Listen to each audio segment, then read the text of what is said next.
Christy. Today I want to talk to you about extended family members saving the day. So one alternative to living at home while keeping a similar feel is to have your loved one live with other family members or close friends. As with all options, I see pros and cons. On the positive side, it's likely that the transition to a new home can be relatively smooth, especially if family members already have a strong relationship with your loved one. Familiarity makes this kind of change easier to accept and adapt to. It can also provide a smoother transition if the house itself is already familiar. Again, known quantities make things easier to accept. If the family member is close in age to your loved one, it could feel like a cool new adventure is starting out as they move to this new house. They're moving away from mom and dad and in with peers. That's usually an exciting thought. On the other hand, moving in with family means that there is still a move that must be involved.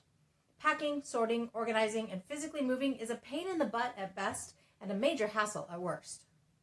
Moving also involves change. Change is hard for anyone, and especially sometimes it's hard for our loved ones with special needs.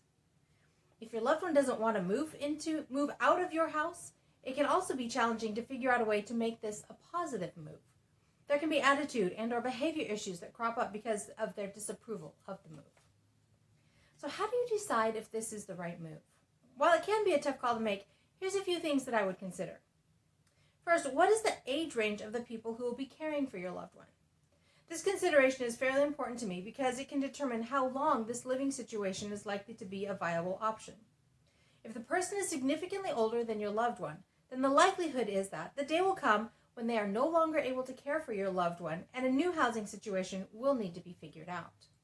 On the other hand, if the person is close in age to your loved one, or maybe even younger, and they're willing for this to be a long-term arrangement, then it's possible that this could be a permanent solution where your loved one will live.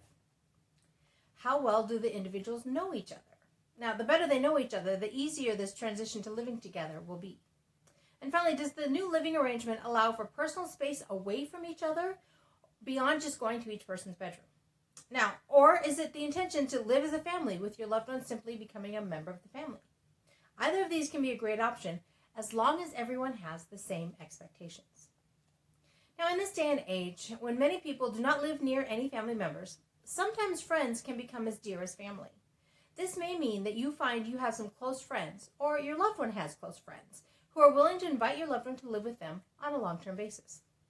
This could be a great solution if the friends are close in age or even younger than your loved one.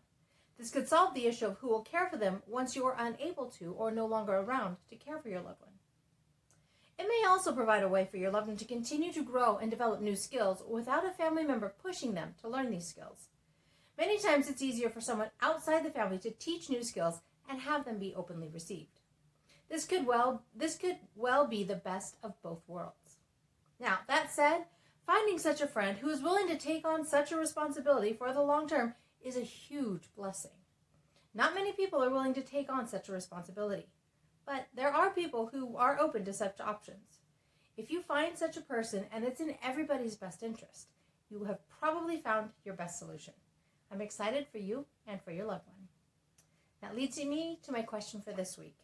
Have you given any thought to who else might be an option for your loved one to live with? Have you talked with them about that possibility? I'd love to hear your thoughts. You can leave me a comment below, or you can leave me a comment over on the blog. That's at www.havenofhopeforme.com. This originally posted in April of 2021. I'm looking at my possibilities for AJ so that I can continue to say that life is good and there is never a dull moment.